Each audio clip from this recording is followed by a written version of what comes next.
Siapakah Yesus bagi saudara? Ada subjudul. Subjudul itu berbunyi, berbahagia apabila mengenal dan menyambut Yesus. Siapakah Yesus bagi saudara? Ini tentunya perlu kita renungkan dan kita camkan baik-baik pertanyaan ini. Adakah Yesus itu sudah mempunyai posisi yang tepat dalam kehidupan kita? Apakah pengenalan kita akan Yesus itu sudah utuh dan lengkap? Atau jangan-jangan pengenalan kita masih seperti kebanyakan orang yang mengenal Tuhan secara sepotong-sepotong, atau sebagian-sebagian berdasarkan apa yang sudah dialaminya. Mari kita temukan pertanyaan itu dalam Injil Matius pasal ke-16 ayat yang ke-13 sampai dengan ayat yang ke-20. Yesus bertanya kepada murid-muridnya, kata orang, siapakah anak manusia itu? Siapakah Yesus? Lalu murid-murid itu menjawab, ada yang menyatakan bahwa Yesus itu adalah Yohanes Pembaptis. Sebahagian yang lain berkata bahwa Yesus itu adalah Elia. Sebahagian yang lain berkata bahwa Yesus adalah Yeremia, atau salah satu nabi yang hidup di masa yang lampau. Lalu di zaman kita sekarang bagaimana? Ada orang yang beranggapan, orang Kristen yang beranggapan bahwa Yesus itu adalah sekedar dokter. Dia hanya datang kepada Yesus ketika ia memerlukan pertolongan. Hal-hal yang bertalian dengan kegiatan gereja, dia masih ikuti. Dia masih datang beribadah, dia masih lakukan ini dan itu, tapi pada intinya dia hanya butuh Yesus ketika dia merasa sakit dan memerlukan penyembuhan. Lalu ada lagi orang yang menganggap bahwa Yesus itu adalah petugas dinas sosial yang diperlukan saat kita miskin dan melarat, kita kekurangan, tidak mengalami kesejahteraan. Lalu kita merasa karena kita menganggap Yesus itu adalah orang yang suka berbuat baik, lalu dalam doa kita pun kita selalu meminta supaya hidup kita diberkati, kemiskinan, kemelaratan dijauhkan dari kita. Lalu sebagian Kristen juga memperlakukan Yesus itu hanya sebagai seorang konsultan, seorang penasehat. Ini orang suka buka-buka Alkitab untuk mencari sesuatu sebagai cara untuk mendapatkan jalan keluar bagi apa yang perlu dikonsultasikan kepada sang konsultan. Dan sebagian orang hanya menganggap Yesus itu adalah security yang diperlukan sebagai penjamin keamanan.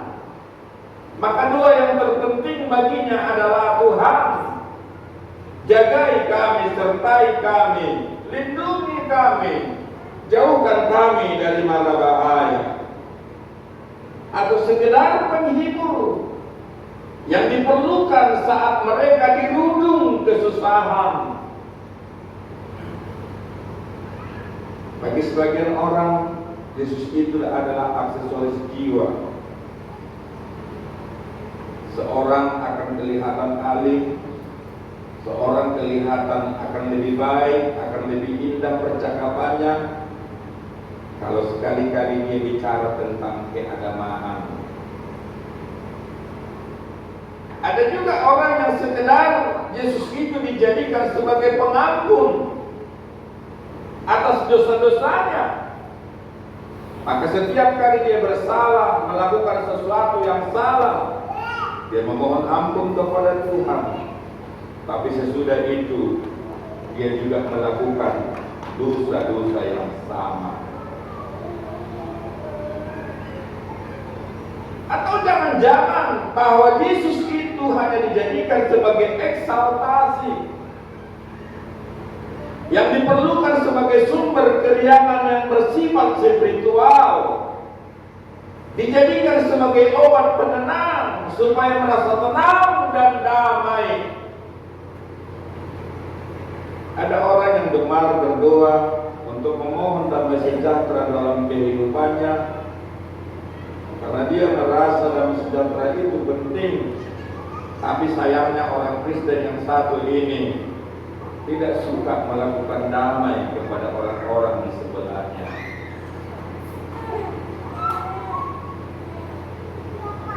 Inilah perlakuan orang-orang Kristen di zaman ini terhadap pertanyaan Yesus yang berbunyi, menurut kamu sendiri siapakah aku, kata Yesus. Lalu dengan tegas Simon Petrus menjawab pertanyaan itu, engkau adalah Mesias, Anak Allah yang hidup. Itulah jawaban yang seharusnya. Itulah jawaban yang paling diharapkan oleh Yesus. Itulah jawaban yang seharusnya dikemukakan oleh setiap orang yang sudah mengenal Yesus secara lengkap dan utuh. Artinya, pengenalan mereka tidak lagi sekeping-sekeping, sepotong demi sepotong, tapi Yesus seperti yang dikatakan oleh Simon, engkau adalah anak Mesias, anak Allah yang hidup. Oleh karena itu pertanyaan ini sangat penting. Siapakah Yesus bagi saudara? Kita sudah diselamatkan dari dosa, kita sudah diampuni, kita sudah disucikan oleh darahnya.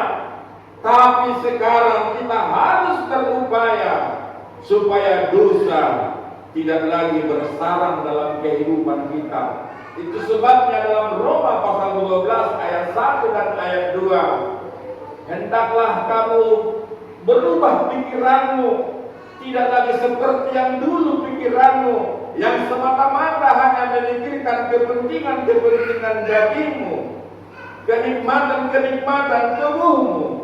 Tapi pikirkanlah perkara-perkara Allah, dan jadikanlah tubuhmu sebagai persembahan yang hidup, persembahan yang berbau harum, persembahan yang berkenan kepadamu.